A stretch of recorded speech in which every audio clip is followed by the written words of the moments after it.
Paul Ryan came to the Fantasy Springs Resort and Casino in 2006 after a successful career working in casino hotel management in Atlantic City for business moguls Donald Trump and Merv Griffin.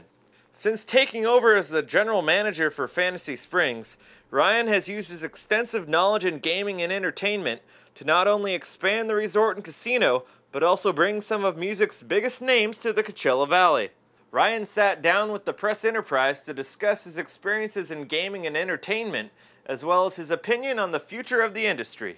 I was sort of wandering around not knowing where I fit in the world anymore, and I think the people I worked with sort of didn't know where they fit in the world anymore, and I was introduced to the tribe. And you know, little by little I got to know them and came out a few times and got to meet them, and then just thought, wow, this is a property that has unbelievable potential. This could really be a lot of fun.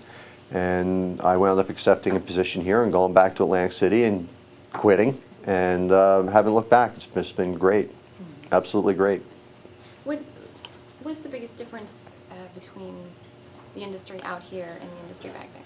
Well, for me, I think there are some real significant differences, but the first immediate difference is I had spent 28 years working in publicly traded companies. So everything that you did for shareholder value. Everything you did was based on, you know, your debt holders, which in most cases were high yield bond holders, and you know, you constantly had those people coming through your property, and you were judged on a quarter by quarter basis. And if your numbers were good this quarter, if your numbers were down that quarter, it was the end of the world, or it was 70 degrees and sunny, and that has a dynamic to it. When I moved out here, I think it took me a long time to get used to the fact that I worked for owners who had the ability to look at things long range, and they didn't live on a month-to-month basis or a quarter-to-quarter basis, and really their philosophy was so different, and they believed in the community, and they believed in long-term and generations, and what's the place going to be. And I had never had the luxury of being able to think past 90 days in my career. In Atlantic City, I woke up every day and the mission was, how do I steal market share from my neighbor? And here all of a sudden it was, you know, no, let's think long-term. Let's think about our employees. Let's think about the community, and let's do all those things. And I had to really relearn a lot of life the way the tribe viewed it, and really very refreshing change. I've had quite a few. I mean, there's some stress situations that are right at the moment. One time we had Prince was on tour, and at the time he was the symbol. You weren't even allowed to call him by his name, and he did 8 shows, and he happened to be doing a show in D.C. and in New York, and we wound up booking the 8th show, and it was a stadium show, so it had just all these tractor trailers full of equipment, and we were putting the show up in a ballroom, which was just, and nobody really paid attention to it. So here comes this tour, you know, this 8-city, that's it, just 8 stadiums, comes rolling into what was at the Trump Marina, and we were in the Grand Cayman Ballroom, and they go in, and the road crew comes in, and they set this whole thing up. Well, they completely do the speakers, there are no fire exits anymore. And one of the fire marshals in Atlantic City grabbed me and said, I'm canceling the show. And this was at the time like a groundbreaking show for the industry, and the ticket price was, I think, for its time, the highest ticket price that anybody had ever asked for a show in a casino. And I'm standing there at 4 o'clock in the afternoon with a fire marshal who's telling me the show will not go on.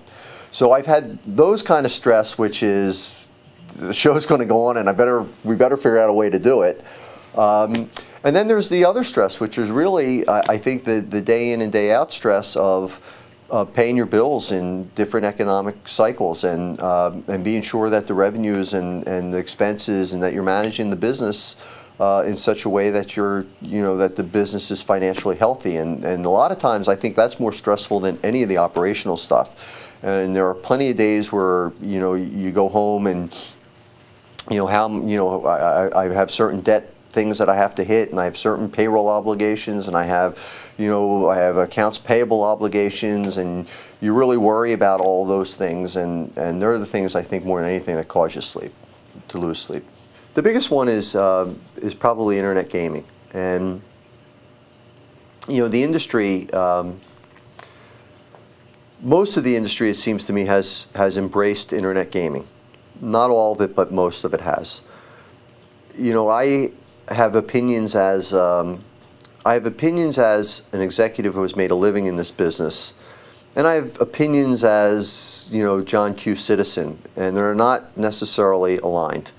You know, and I think the internet gaming is something that is going to have an impact on all of us, and you know, I think it can be a very positive impact on the industry. I don't know that it's a positive impact on our society.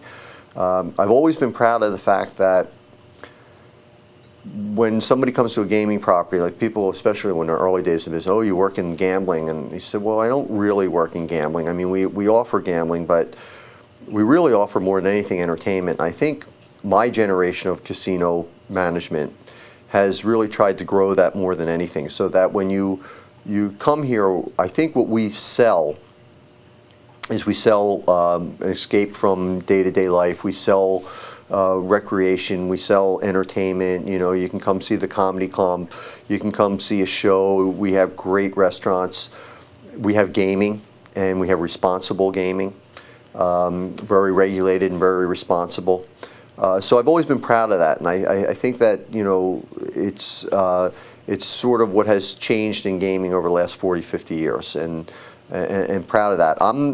Internet gaming, which is out there and is dominating a lot of the industry opinions, I'm not sure what that does, because it doesn't sell entertainment, and it doesn't create jobs, and it doesn't, you know, it doesn't give housekeepers jobs or busboys jobs or waitresses jobs. So I'm not really sure what it does. I'm not sure what it does. So that's just a different opinion, but that's something big in the industry right now.